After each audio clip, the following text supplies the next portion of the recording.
Good afternoon, everybody. This is the second talk we're having on Toolbox. It's the qualifications for registration as candidate and professional technologist. My name is Chris Meinhardt. I'm a professional technician, technologist, and I also do work at ECSA, moderation and interviewer. Those that do not know me, that's what I do. And I also work in private practice. Okay. Now, the first question you have to ask yourself is, where can you find the benchmark requirements? Because this is quite difficult for some of the people. They don't know where to go. Now, what you do is you go to the ECSA website to obtain the required documents. You will see on the screen that it says where that is. Then the required documents are the application form, registration as a candidate engineering technologist, if you want to do candidate, or the application form for registration as a professional engineering technologist. And one of the most important documents is the RO2, STA, PE, PT, PCE, PN. Now, those who do not know, PE is for professional engineer, PT is professional technologist, PCE is for professional certificate engineer, and PN is for technician. Now, this is your competence standards for registration in professional engineering categories. And then from here on, I'll just refer to it as a RO2 in this presentation. Right, where in the RO2 do you find your benchmark qualifications? Now, what I'm talking about benchmark qualifications, these are the benchmarks where you can register as a candidate also. Now, the benchmark qualifications can be found in Appendix A on page 42 of the RO2 document. So your benchmark qualifications are for professional technologist is a BTech or the advanced diploma in engineering, which is a new qualification, or your BEng Tech, which is also a new one. And then your master's diploma in technology, this is an old one. And this is what Johan has also. And then your experience required is 3 years post-qualification with 1 year at a level E of responsibility. That's if you want to register as a professional technologist. Okay, Johan, next one. Okay, alternative route qualifications. This you also find on that same page. As I mentioned in the previous slide, you can register as a professional technologist if you do not have a benchmark qualification. So you can, it's also called the alternative route. The alternative route is an outcome based on your work experience. So there are certain criteria you have to follow. So there it says the minimum qualification with the minimum work experience with level E responsibility criteria is stated in Appendix A of RO2. Next slide, you're on. Okay, here you will see prior to 1971. If you had one of these qualifications, then your experience benchmark years will be for the first one between 14 and 20 years. If you had an N3, which is your technical matric, you had to have 20 years of experience with 10 years responsibility at a level E, responsibility that is 10. So that's how you go through. Now, if you look at the National Higher Diploma in Technology, a technician is for the mechanical engineering, that is where you are. Right, the next one, slide you're on. Now, this is your year in 1972 to 1980. These are the different qualifications you had. Now, like you had your master diploma in technology, it was 3 years with 1 year experience, benchmark experience. So you can see you can have your T1 certificate. You have to have 14 years and 10 years experience. 14 years experience and 10 years of experience in benchmark at level E.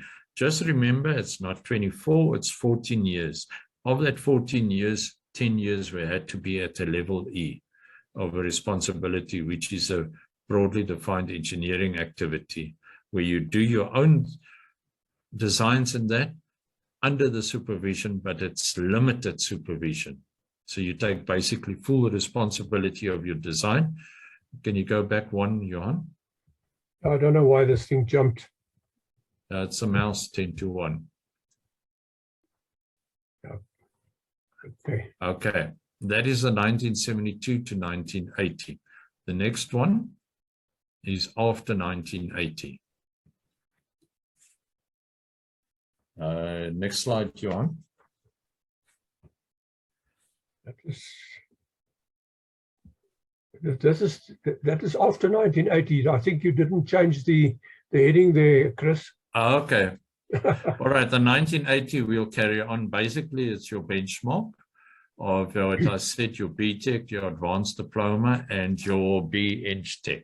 Those are the base there, and then you can go further. But you can also go onto the website under documents and find there under RO2, which you'll find at Annexure A, which is after 1980. Okay, Johan, you can go to the next slide. Okay, how to register as a candidate technologist. First, you have to download the candidate application form. Now, where do you get it? You get it on the ECSA website, as given on previous slide, under registration application form. That's there. And it says registration as a candidate engineer, which there you will see you have the choice of a candidate engineer, candidate technologist, and a candidate technician. What are the requirements for the to register as a candidate? Certified copies of advanced certificate engineering practice, or national diploma engineering, or DIP Eng for your BTech or master or advanced. These you have to have certified copies. Then, next slide, Johan. You must also supply your subjects passed for your benchmark qualifications, inclusive of your prerequisite qualifications. Now, that before you could go and do your BTech, you had to have a national diploma. That's why it's written above there.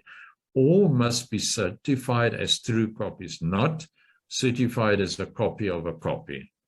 You must complete the application form and payment of the required fees to be submitted with your application. If you can't find the application fees, you send an email to engineer@exa.co.za and request the fees.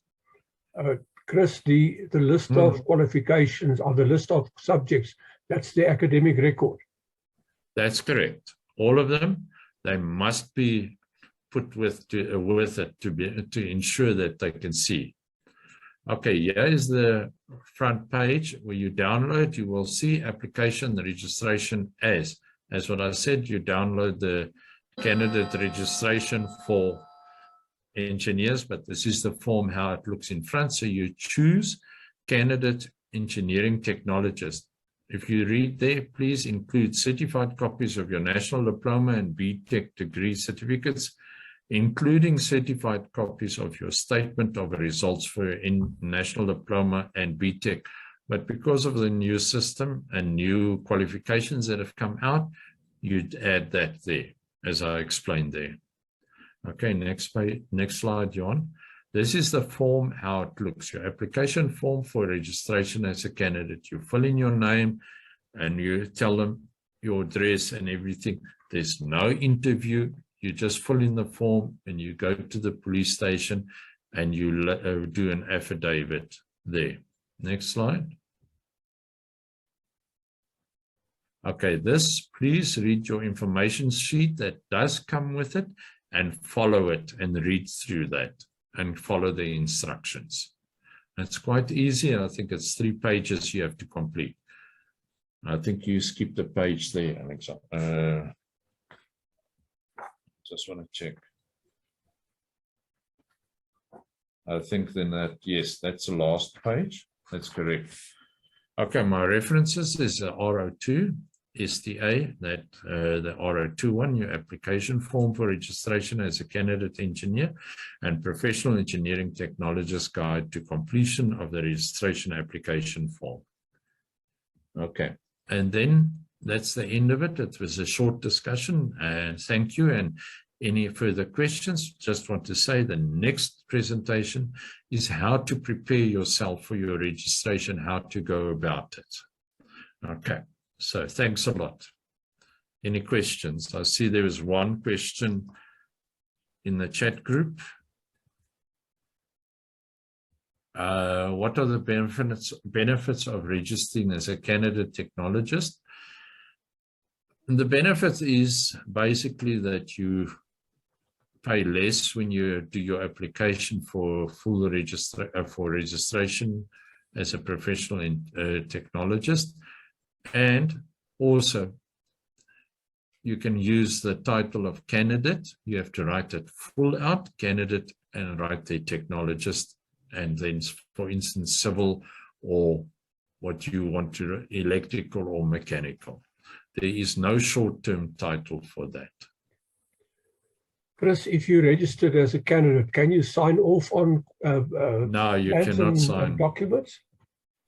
You can sign off under the supervision of your supervisor, who must be registered either as a professional technologist or as a professional engineer in the field of your competency. But you will not be held responsible for that. Your supervisor will still be held responsible for that, your direct supervisor. Okay, Mr. Ndlovu, you said you had a question. Yes. Greetings, everyone. Yeah, my one question is, okay, actually it's a two-parter. So basically, I've already registered as a candidate engineer, which was in 2017. I haven't been paying the fees or anything like that. I think there is a program where I'm currently working where they do pay for that.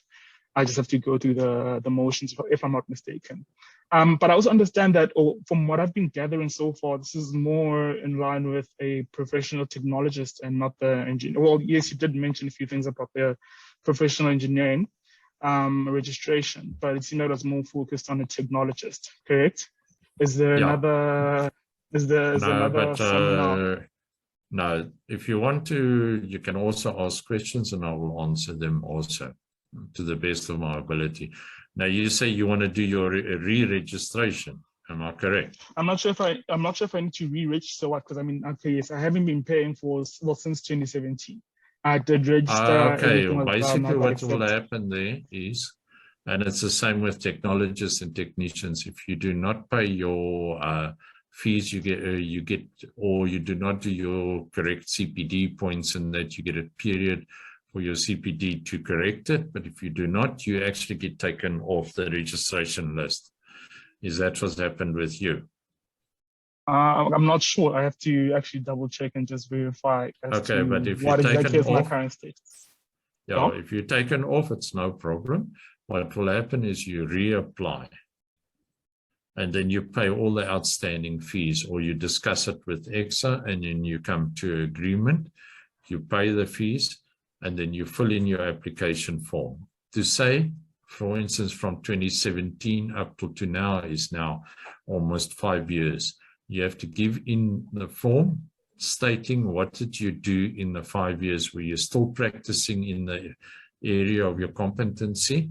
And it's like a CV. It's not a big thing. If you're just going to write there, I was practicing, but you didn't give any details on that, you just attach it to the form and give in full details.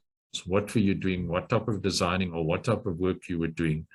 And they will go through it, and you either will get an interview if it's not fully there, or they will allow you in after you've paid your outstanding fees. Does that help you now? Yeah, no, it does. It does. Thank you very much. So I'll just go directly to the ECSA website and take it from there and just look through. Yes, there is a re-registration forms there.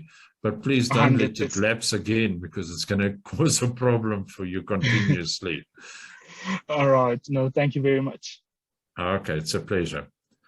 Okay, Noel, I see you talking about for foreign nationals with refugee status instead of a passport.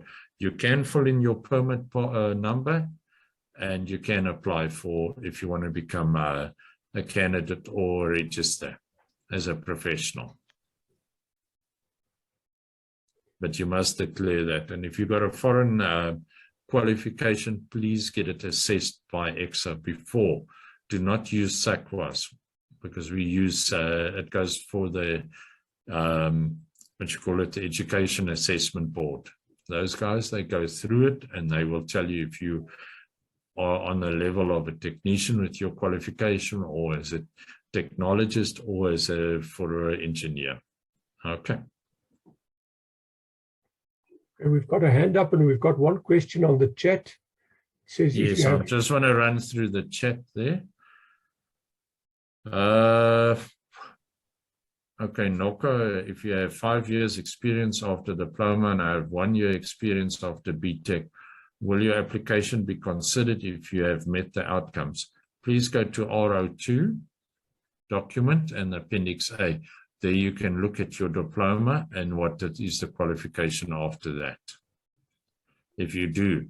But make sure that you are working on the level of a broadly defined engineering activity, that you're not working on a well-defined engineering activity like it is for technicians. So go through that document. There is the standards, and there are the questions that you have to answer yourself to see if you are working at that level. but if you have 1 year experience after your BTech, you'll have to apply for registration on the alternate route. That's correct. For the standard route, you have to have 3 years after your BTech. It says post BTech. So, we'd rather say post benchmark qualification, Johan, because of the new qualifications coming in. I think Dr. Sina wanted to ask a question. Let he come in, then we can have Madiba and then Tabiso after that. Okay, Dr. Sina, come in. Okay, thanks, Chris. I am asking, we are organizing this type of workshop which are very, very useful as a road to registration. Do you think applicant can mention some of the workshop? Though it's a non-CPD courses, but do you think they can mention also in the application? I can't hear so well there. What you're on? No, I'm asking applicant during submission of form, can they mention about this workshop? Because they're yes, very they can. Yes, they can mention it there. Though they are non-CPD, but still they can mention some of the yes, courses. They can. No, they can talk about that. No. You see the IPD when they're doing that. Yeah. You know, where for road to registration, the IPD doesn't say it has to be accredited. Basically, with the IPD, we want to see, are they going ahead? Are they learning? You know, what are they learning from? Because a lot of people are usually got the idea it must be CPD. You know yourself, I know myself too, and Johan also. We read about documents and we actually tell them, this is what we read and this is what we've done. So if they ask us, we can tell them. We spend hours on those.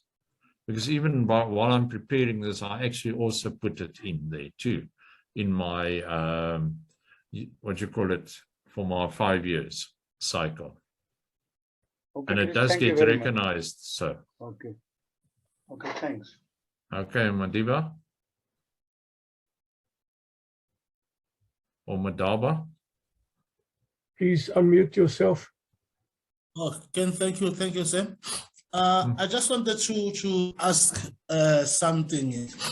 I've got more than 10 years experience in the civil engineering industry. And then I wanted to check if I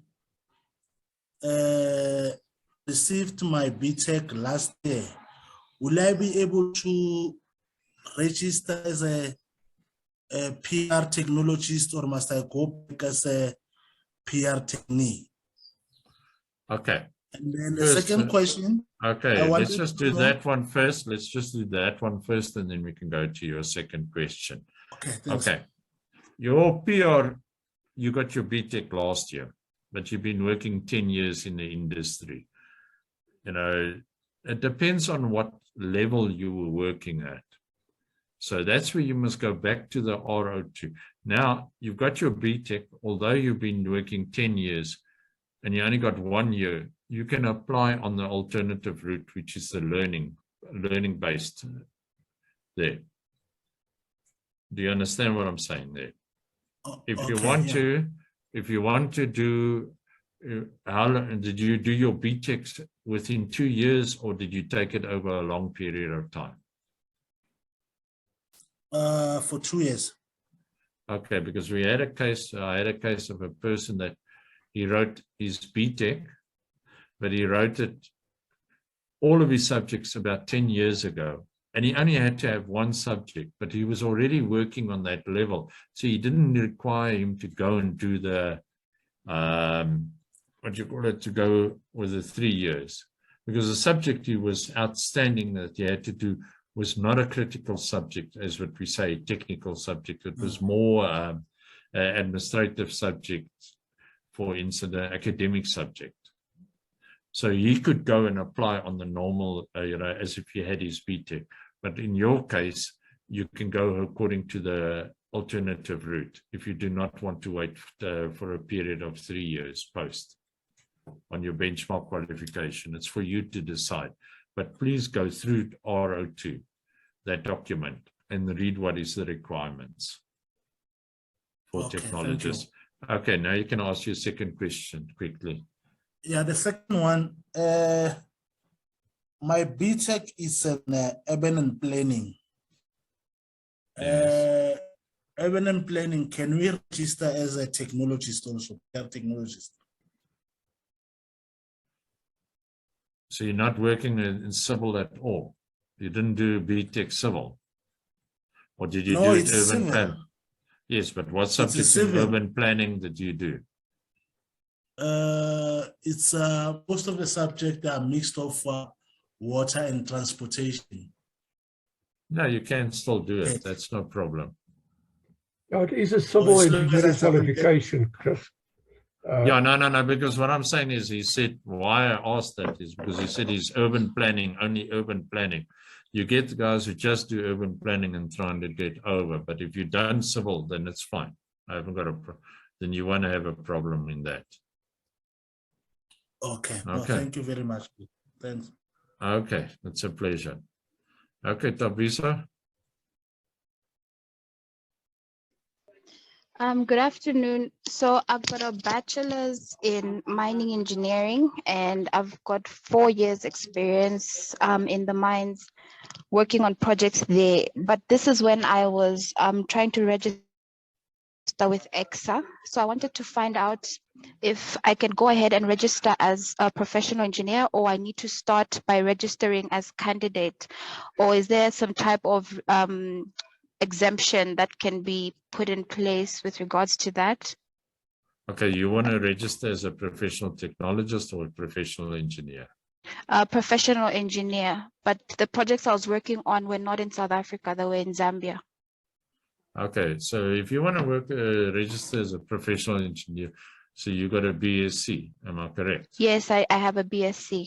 Yeah, and you've got 3 years of experience on that. 4 years, then you, yes. 4 years. No, I said the minimum is 3 years and 1 year of responsibility. Now you can register as directly as a professional, go and do your application for a professional engineer. Okay, thank you very much. So, but I also did my SACWA, but that can't be used for the evaluation process. Okay, but have you got a foreign qualification, or have you got a South African I've got a foreign qualification. Before you go and apply, you must submit your qualification for evaluation at ECSA, because they do not recognize the SACWA. Because SACWA only looks at your qualification. They do not look at the contents of your qualification, especially on engineering. That's why you have to do an application there. Okay. All right. Okay. Thank you very much. And they will tell you if it is equal to a BSc, or if it's equal to the BTEC. That you can register as technologist or as an engineer or technician, because we're finding a lot of the guys are finding documents that are not, the qualification standard is not what we require.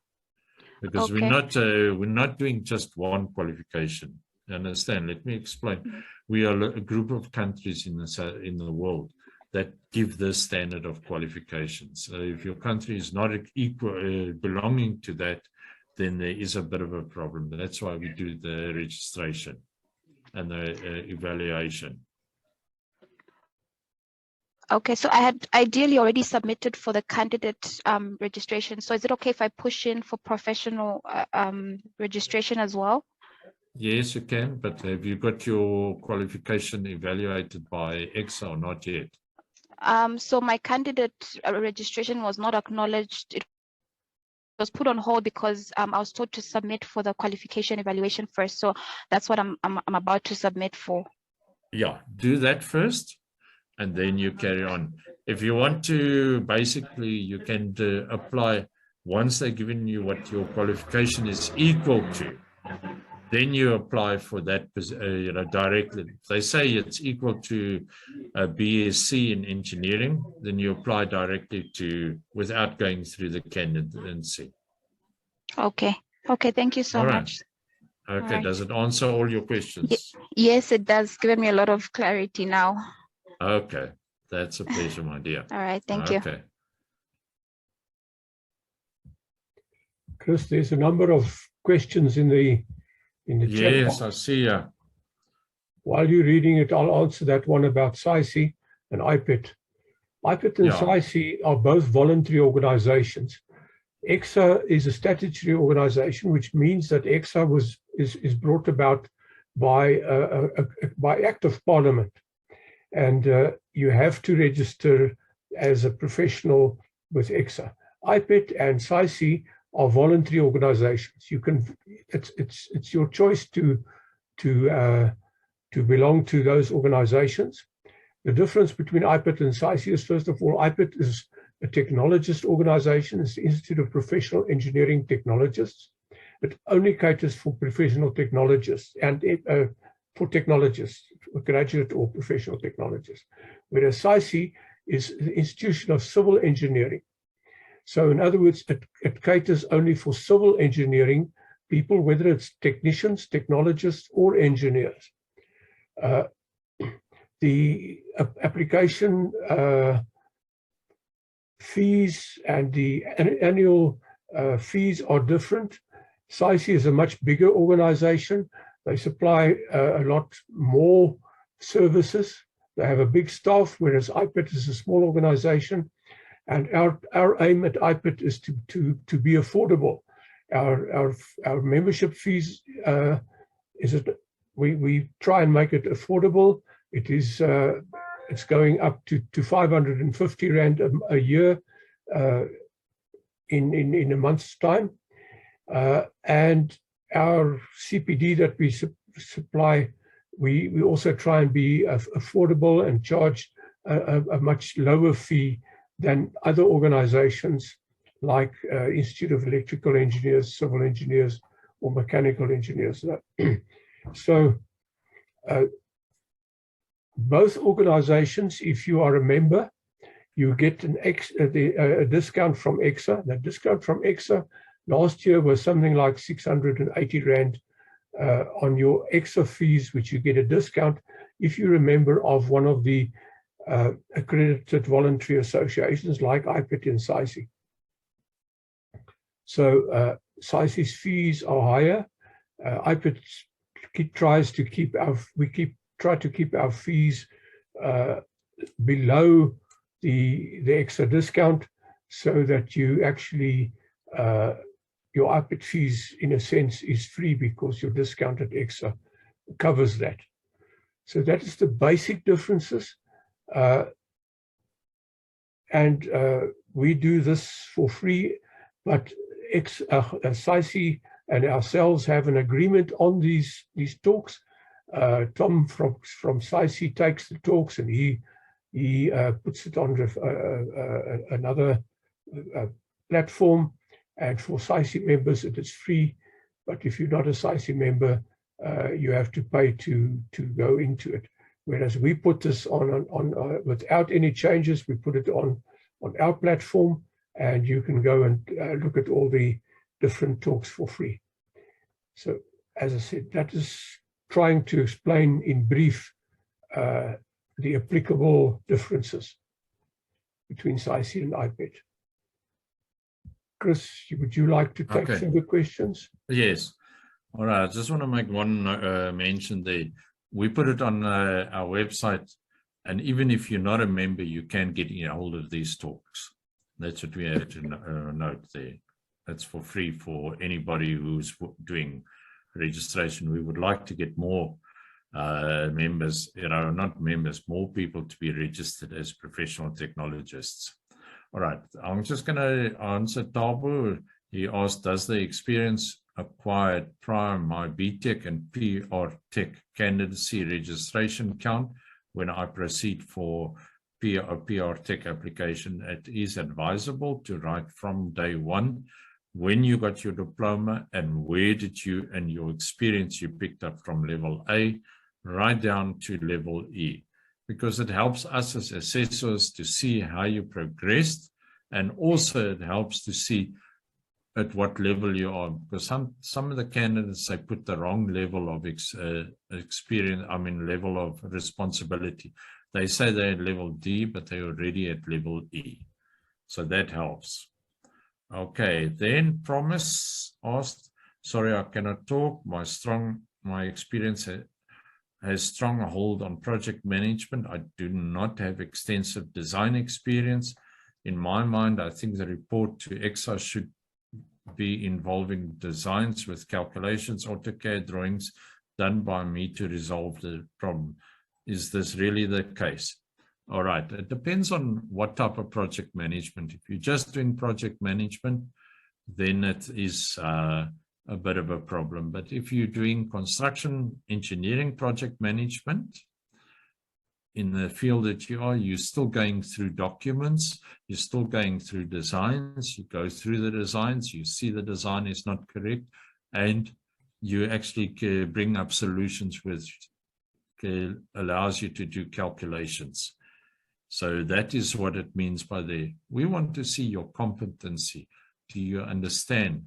So it's not meaning that you sit in an office at a consultancy and you're doing designs. I have discussed this. I think there is on our talks last year that I discussed that. You can also pick it up on the website there. Okay. Then, sorry, can you repeat, if you have a foreign qualification under Dublin Accord, do you have to go for evaluation to have the qualifications have been SACWA evaluated? If you fall under the Dublin Accord, you can submit your qualifications and they will look at that without going through to the qualification board, because there is an agreement with technologists and technicians in the Dublin Accord. Okay. Then Morena, can you still register as a professional technician if you say maybe you're working at a project where you're doing only work such as auxiliary work? It depends on what type of work you're doing and at what level you are doing. So please go and look at document R02. There it will tell you, and you'll have to answer some questions there. But be honest with yourself and see at what level you're working. Okay. I see Moketsi has got a hand up. Come in, Moketsi. Good afternoon, everyone. I hope everyone can hear me. Yes. Yes. The issue of including calculations and solving engineering problems keeps on coming up now and again. So I'm under the impression that it's very important. So my question is, how complex should the calculations that I'm carrying out and the broadly defined engineering problems that I'm solving should be? If I've determined that I'm solving broadly defined engineering problems, should the calculations also be at that level as well? Or should I not concern myself about the complexity of calculations that I carry out? I could be solving simple mechanics equations, for example, versus solving something that involves complex calculus, for example. So should the level of complexity of calculations also be, I don't know, complex?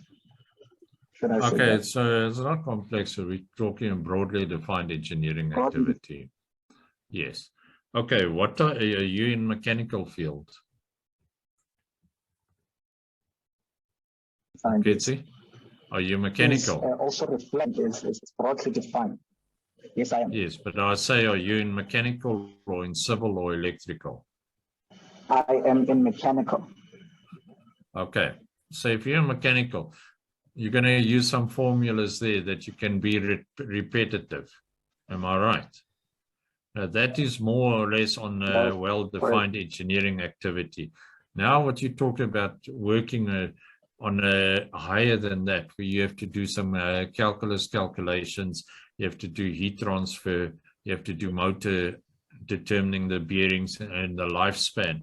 Now, that a technician can do that, but then he doesn't use, he's just using the guidelines. So what I always say to the people is the guidelines that you've got, that you're working, you use the guidelines as a technologist, but you think further than, you're thinking out of the box, how to solve a problem. It's not just straightforward calculations. Am I right? That's what you're doing. I'm sorry, you cut there for a few seconds, so maybe please repeat. Okay, what I'm saying, the type of calculations you do for technician is you're staying in with the guidelines. But when you come to a broadly defined engineering activity, you think out of the box. You don't stay just with the normal formulas. You actually, when you're changing your guidelines, you say irrational design. That's what you're doing. That is broadly defined engineering activity.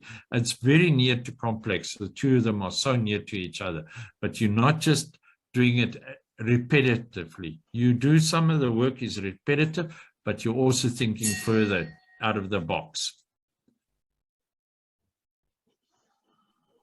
That is your calculations, but you don't have to show 20 calculations when you do your application. You're going to show one project where you did some calculations and you mention the type of calculations you're doing, and you give an example in your attachment. And then when you are asked in the interview about the calculations, you can expand on it. That's what you have to be able to do. Does it make sense to you now, Muketsi? Yes, it does, because I just wanted to be clear on whether or not an application could be rejected because calculations were too simple, for example. But yes, no, I think that clears the air. Because it might look simple, but the guys will ask you, the interviewers will ask you to explain further. And also they might even ask you, why did you use this type of formula? Couldn't you use something else? And you must explain. Because I know in heat transfer and that on motors, you've got a simple calculations, but then you've also got a very complex one that you have to check. Am I right?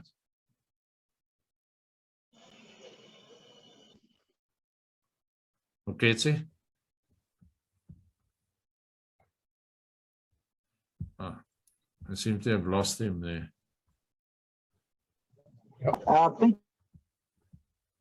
Do you understand what I'm talking about now? Okay, see. Can you hear me? Largely, you covered my question. Thank you very much. Okay. Good luck. And when you're sending in, okay, see? Okay. All right. Then I see Mutawa, would a candidate holding a B.Eng Tech honors NQFA have an advantage when registering, or would it be like having a B.Tech NQF7?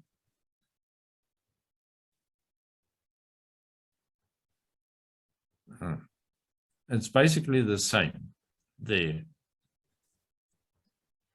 The thing is, when you are doing your application and you go for the interview, we want to see your competency. Are you practicing at that level, and are you competent to be registered as a professional technologist? That's all we have to see there.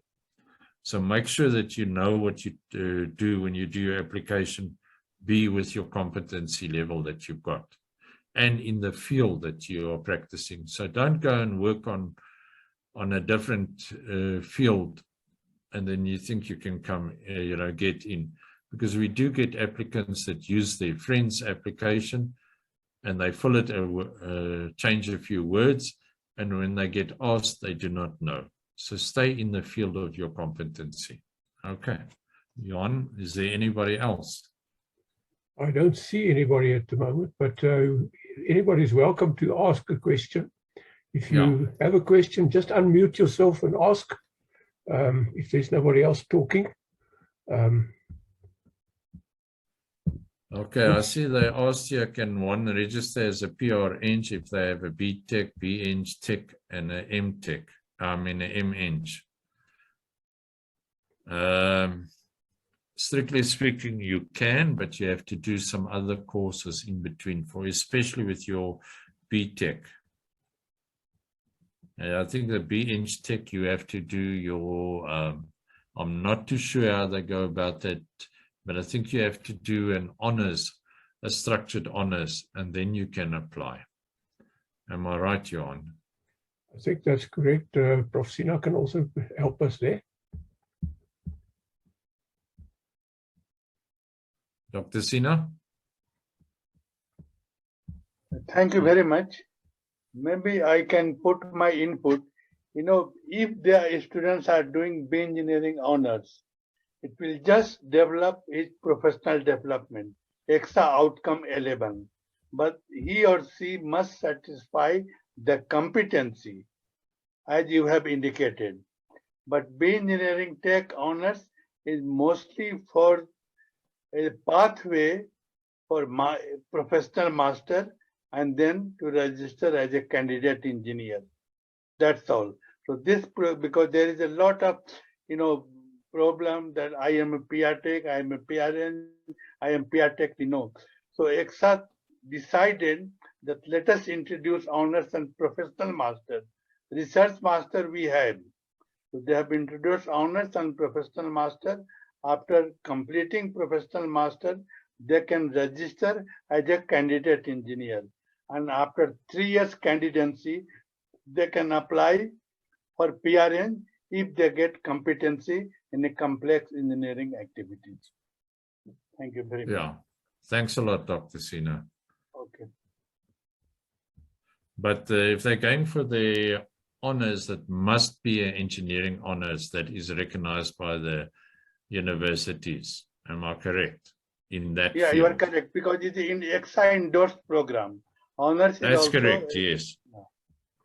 Because why I'm saying that is we're getting a lot of the guys are doing the honors, but it's not an ECSA endorsed honors.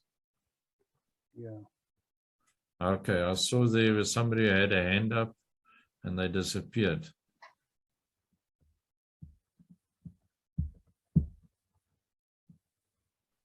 Well, if you have a question, just ask. Seeing that nobody else is speaking, you can just unmute yourself and ask your question.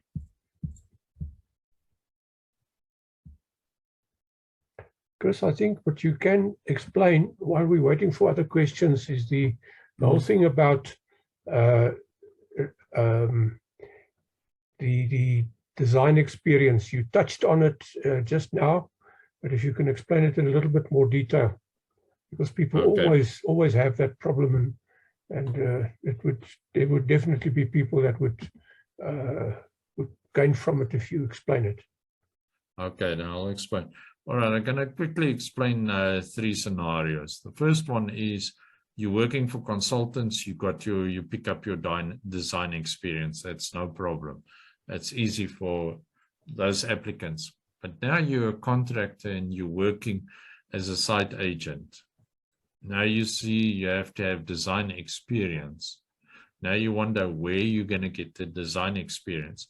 You do get your design experience because what happens is consultants, they submit drawings, you go through the drawings and you see there is a problem.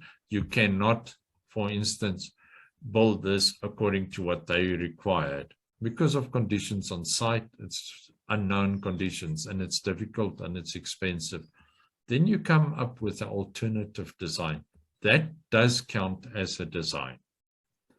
Or you do a temporary design, which you have to do, for instance, to support structures or work that you're demolishing.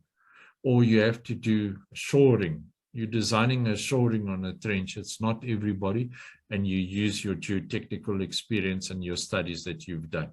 So you're using that. So that does fall under design. And remember, when you're designing, it doesn't matter if you're with consultants, with contractors, or even in government, you do not come up with a straightaway solution. That's what we want to see.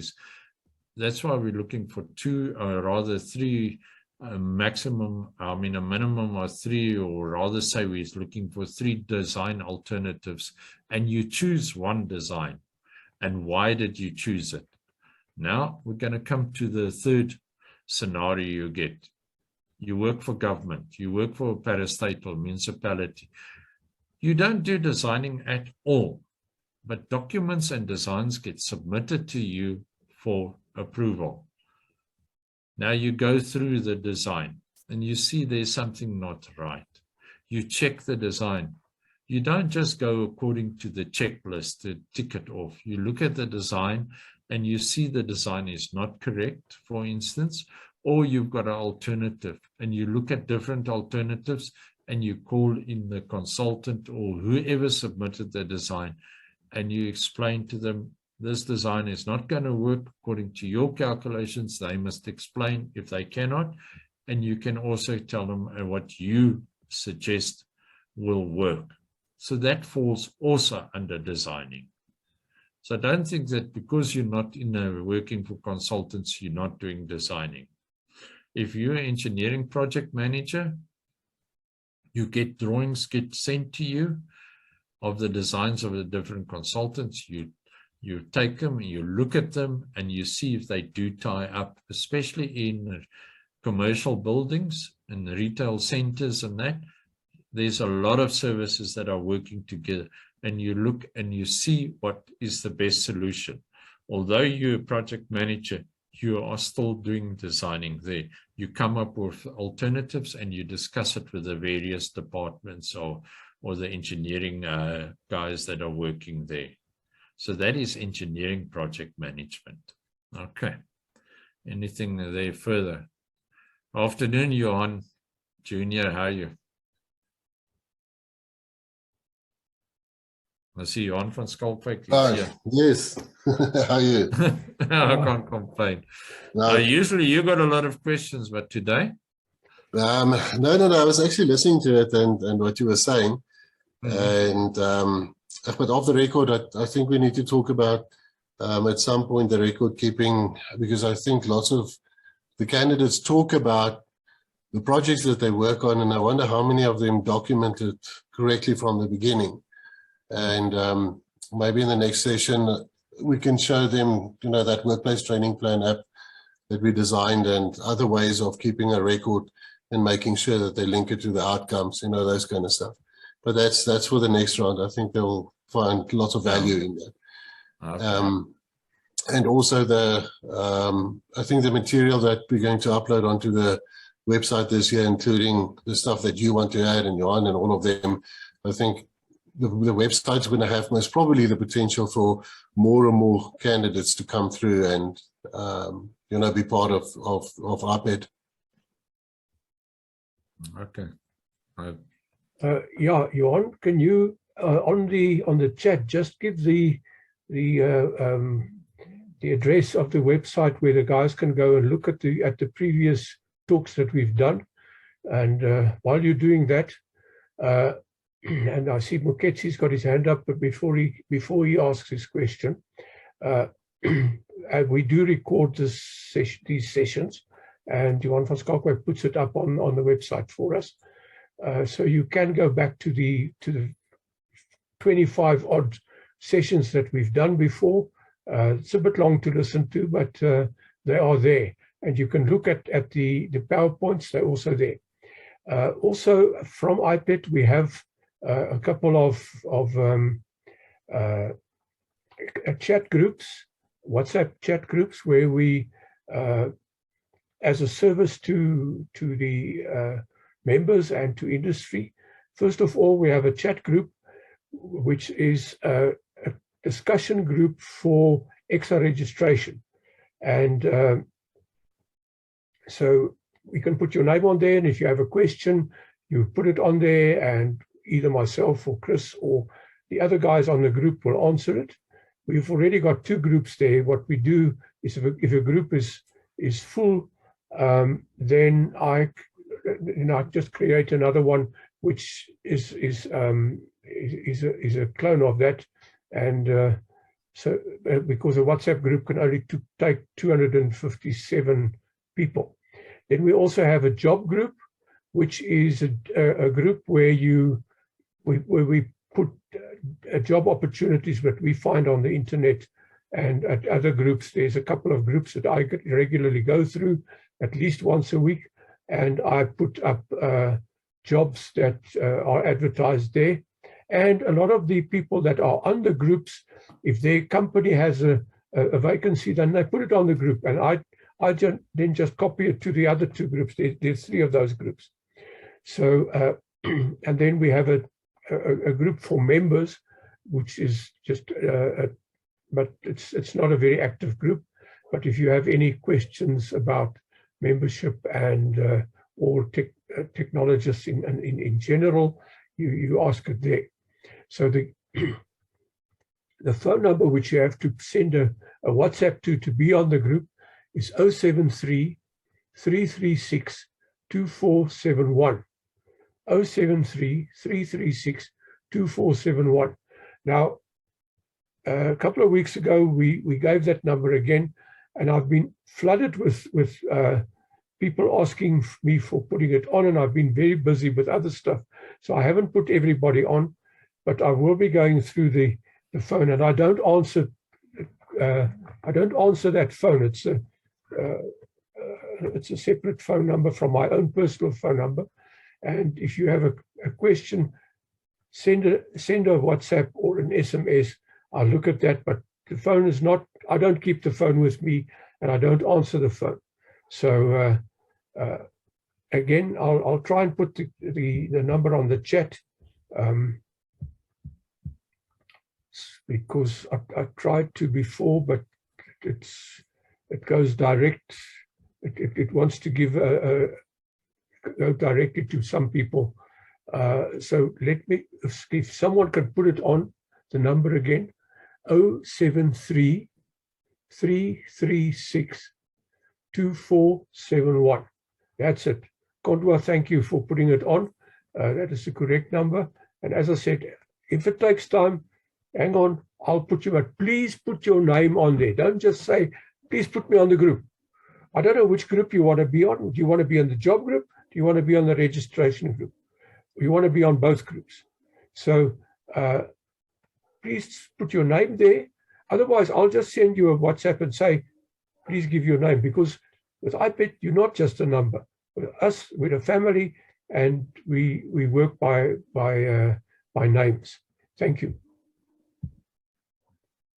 All right, I think Muketsi, you can come in, and then I'll answer the other questions on the chat group.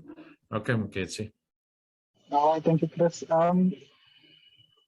It's also on the question of on the submission of the registration, the decision between submitting multiple projects to prove your worthiness to be registered versus choosing one project that basically covers all of the outcomes.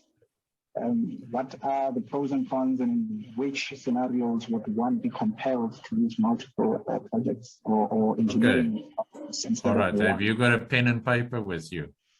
Yes, I do. Okay, preferably, we call this the engineering section of your application. That's outcome 1, 2, 3, 9, and 10. Preferably, it's better to use one project on that cover those outcomes. Then the other outcomes, you can use any other project, because, you know, like outcome 1, you're defining a problem, an engineering problem.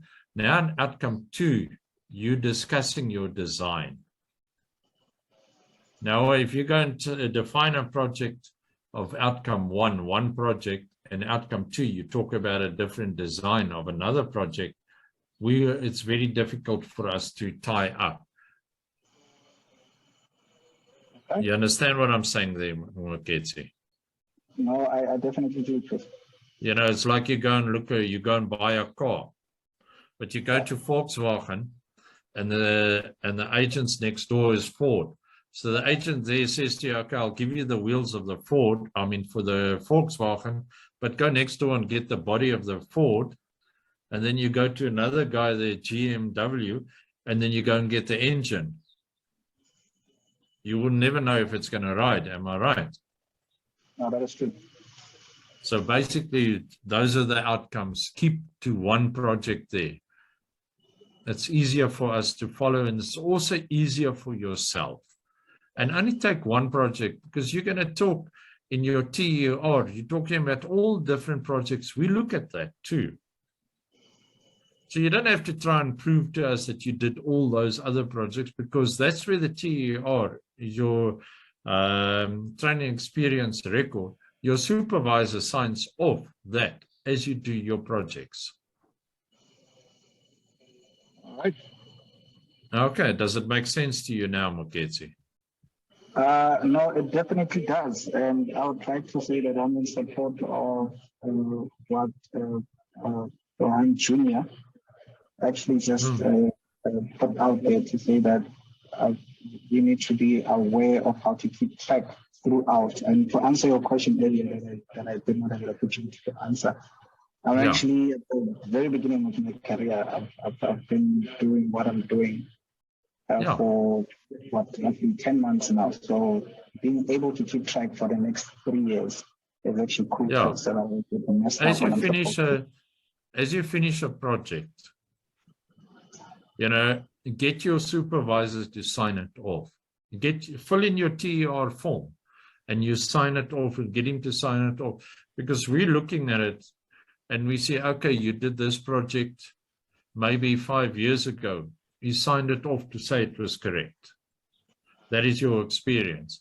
Now you're going to go, when you do your applications 5 years later, you don't have to try and remember. You've already got it on your record. You filled it in. So that's what we're talking about. All right. Oh, thank you very much, Chris. Okay, it's a pleasure. Okay, all right, Tabu, the one question I just want to answer, Chris, can I use a single project, say a 3-year project, as a point of reference if ever I happen to meet all the 11 outcomes by just working on such a project? Yes, you can, if it is going to give you all the 11 outcomes. Then promise, do you help with report reviews, evaluations before the final submission to ECSA? We do. I do sometimes, but it's very rare, because as an interviewer, if I've seen your report prior to that, I cannot interview you at all. I have to discuss it, and it's happened to me a few times already. So I have to excuse myself from the interview. But we can help you with guidelines and that, and then you can there. It depends on which field you're working on. Okay, Johan, I see you wanted to say something, Johan. Yeah, just 2 quick things. The first one, what Moketsi is saying is 100% correct. I did a presentation again this morning, and I found that there was quite a few of the mature candidates in there, and they really battle with the idea of keeping a record. And that's one of the reasons why I designed this workplace training plan, so you don't have to battle with that anymore. And you can even link your outcomes and everything to it. But we will do a demo on it, and you can see, you can literally print that. Well, it's got a function that keeps it together for you, and you can export it and print it, and obviously reword it properly for your training and experience report. It's just another tool that help you so that you don't battle with it. And then we also, but it's at a cost. We also review, and because there are reviewers doing that, applications before it gets submitted to ECSA. So I don't know, Chris, maybe you and I must also talk about that, so that we could have that as a service. over and above, and even you're on for IPEIT, and say, look, we'll help you, but you know, it's your time. You are a professional, and you should be charged for it. The others do it. I know my reviewers do it. So yeah. Okay. No, that's fine. Thanks, Jan. Okay. Any other questions? I'm sorry, Johan just mentioned TER guidelines that he was able to put together. So is it possible for us to access that? Yeah, but in case I don't, unfortunately don't have the time to do a demo on it now. But it's an application where you can register your projects in, and it's sort of the same shape and question, same information that goes onto your TER, but it's just a web application, so you can be anywhere in the world, and you can literally log into it. It's a secure login, and you can add your projects there. But the beauty of it is not just adding your projects there. You can link the mentor to your projects as well, and you and your mentor can review it together and update it as you go along. So it's quite an involved but easy and a user-friendly system to use. But I'm going to need quite a few minutes to demo it, and I need to unfortunately go to another meeting, so with the CETA of all places. So but I'll talk to you on the Quicker and Chris, and then maybe in the next session I can do a 15-minute explanation on how it works, and you can see if you want to use it. You're on. Thank you. Okay. We'll make space for you next time, Jan. For sure, we would like to have it. All right, perfect. Thanks, Johan. And then my apologies, I have to go. So thanks, gentlemen and ladies. Okay. Next time. Enjoy your day there too. Thanks, Johan. Okay, no further questions. I think that if there's not something in the chat, let me see. I see Jay is back. Okay, Jay, come in. Good afternoon, everybody. Thanks for offering your services once again. My question is, I'm busy with the registration for Technologists, the alternative route. And I'm just struggling with the TER. First of all, I'd like to know the TER is there.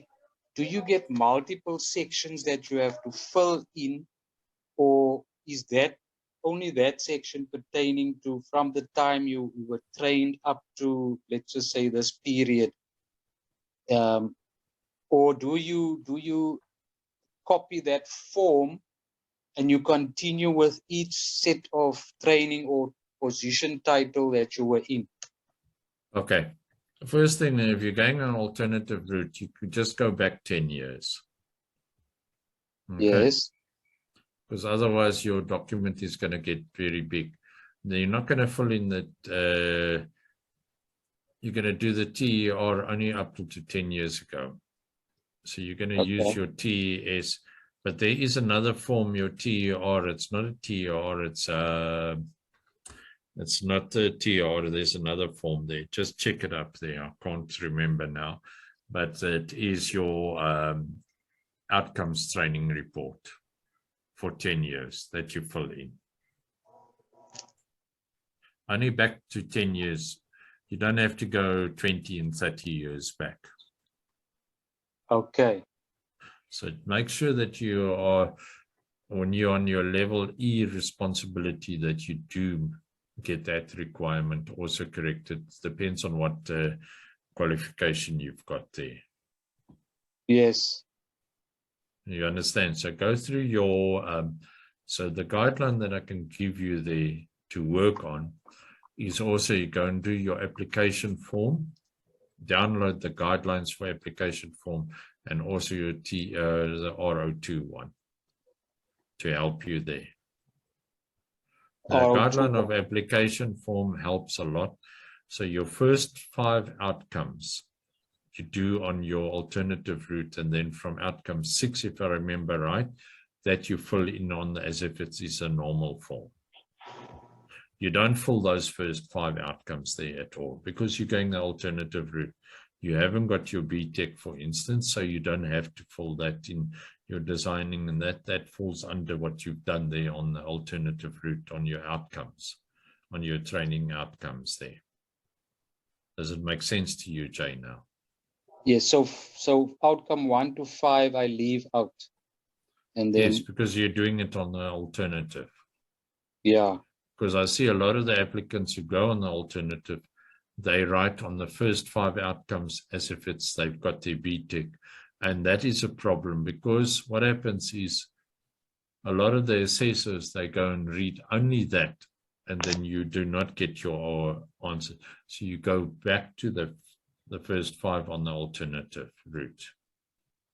You fill that in, and then you fill the rest in. Okay. All right. Okay. The next question is with the TER report, there's a part that shows your organogram, and just below that, it just says write in proper paragraphs in the first person singular in less than 430 words. But next to that is a column that says refer to engineering outcome. Okay. Now that outcome, if you look at that, I just want to get that form up there because there's an alternative form that you have to fill in. Okay. I think it's a TER, it is TOR or TRO. Check up there on your application. Huh? Okay. Now there is a TEO. Training and experience. Yes, that's a form you must fill in, not the TER. The TER, this training experience is where the people have got the required qualification. Okay.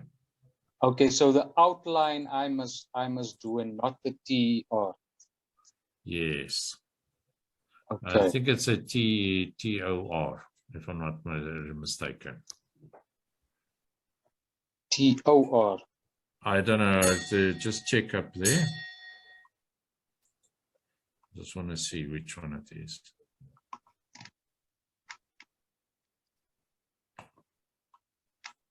Tell you now. Because you've got it.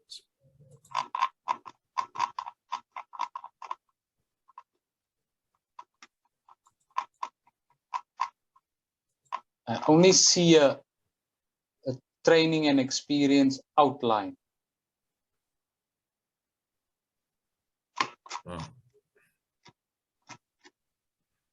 Just get in here. Yeah, that's your training experience outline. And then you got your TES and the TOS, if I'm one of those there. But your training experience outline, the TER, you have to just write for the last 10 years what you were doing. So now, if you say outcome 1, we will be able to pick it up for your calculations and the data on the alternative route. Okay. Because you're writing your outcomes there and you say what you've done and what you've not done. I see. So not to just to refresh me, I don't fill in the TER. You fill in the TER, yes. And then the TEO you said I fill in as well. Let me just get those documents there. It's written nicely there. Look at your heading up top there. It will tell you what to fill in, what not to fill in as an alternative. Okay.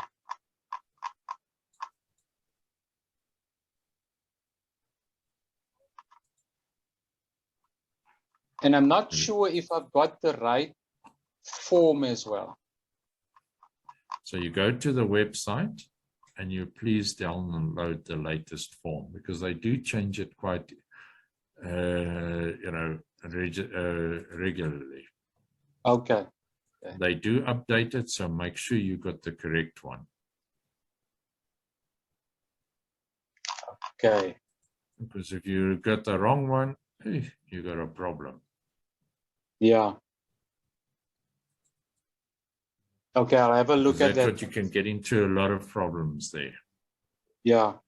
Because I can send it back to you and it holds up your application. I understand, yeah. Okay. Okay, thanks so much.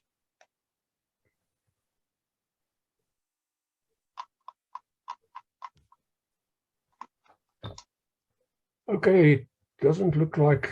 Okay, if you look at your form TER, form B21, eh? TR, let me just go to that. Yeah. It's form. That's your form, your TER, eh? Is a Yes. training and experience report. If you read that line just below, it says there, a report for each phase of training and work experience from the time of meeting. Remember, meeting the education requirements to applicant for registration. But then you get your other form, which is the TEO. That is a form you have to fill in your training and experience outline. Yes, the next one, yes. Yes, that's it. That's a form. That's a bit different from the one up top there. So it's the outline one and not the TER. The TEO you must fill in because you're going the alternative route. Okay. And then your engineering report is like for everyone, but outcome 1, 2, 3, 4, and 5, you're not going to fill in because you're going to go and fill it in on your alternative. Is there another alternative form? Yes, it is on, you're going to fill it in that alternative form. Okay. Because that's where that is, you're going to fill that on form B18 EDR, Educational Development Report. So you've got outcome 1, 2, 3, 4, and 5. It's did you say BB18? That's right at the back of your application. It's B18 EDR for Educational Development Report. Okay. Okay. Thanks so much. Okay, thanks, Jay. And good luck. Eh? Thank you. I see Pumi has also got a hand up there, Chris. Yeah. Pumi, come in. Yes, thank you very much, Chris and Johan. What I did, I don't have a full engineering degree. I did water, but then 2019 I did the PEC, the practical one with UNISA, and I passed it. It's the engineering course, more of like a practical one. And then 2020 and 2021 last year, I did all the BTech civil engineering modules for water, and yeah, I've passed them. So okay, for the BTech one, and then I just want to check now. Should I still do my application via the alternative route, or I should do it the normal one, the normal that's way? for you to decide. So please go and look at the document that I said, the RO2 one, to see if you do qualify for your alternative route. What have you got, a foreign qualification or not, or a South African qualification? All right. No, thank you. What qualification have you got there? I've got BSc in water and sanitation, and then I did the PEC by UNISA, the engineering one, the practical one. Yes. By UNISA, the engineering one, and then 2020 and 2021, I was doing my BTech modules, all of them, but as a non-degree. And did you apply to have it as a degree? I will try. You can convert it to a degree now. Oh, If you okay. got all if you got all the subjects that Yes. do count for a BTEC, you can apply for it to become converted to BTEC. You do application for that. I Oh, did it thank also you. when I was doing 2 degrees. And the one they said I cannot. So I said, all right, I'll do it as a non-degree purposes. And then I converted it over to a degree. So you can apply for that. Oh, okay. Thank you so much. Okay. I think Prof. Sina would be able to assist you on that. Oh, yeah.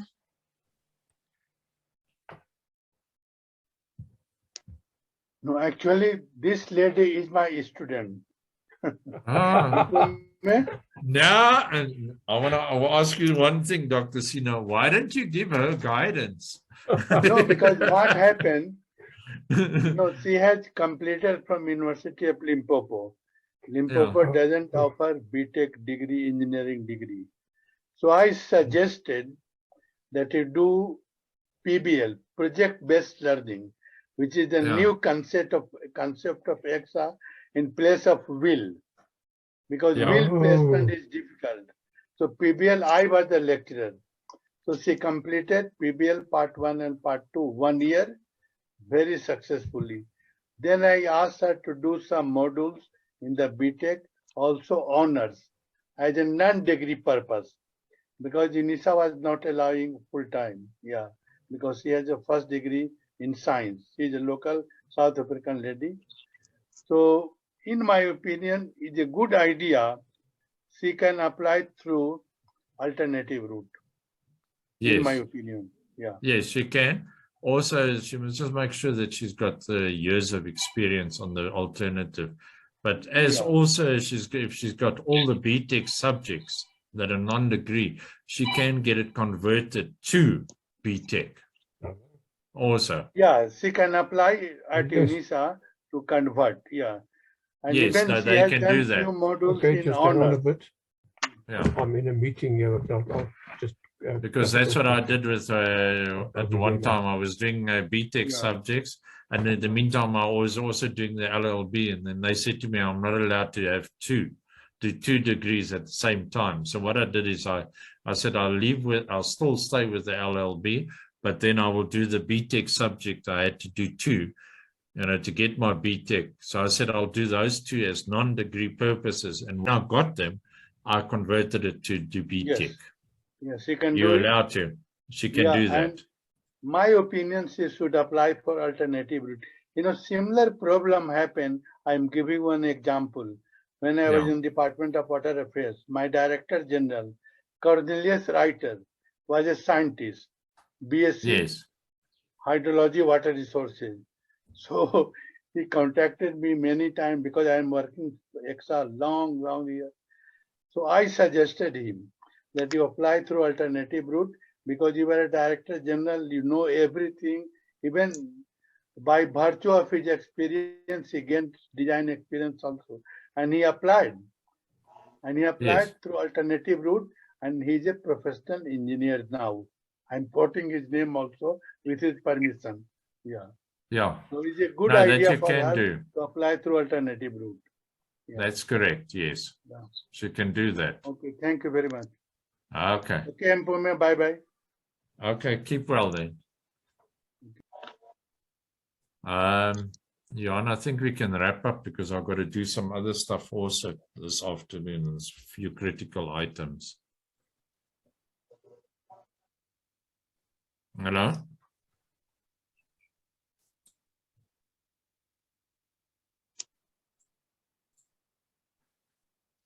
Jan?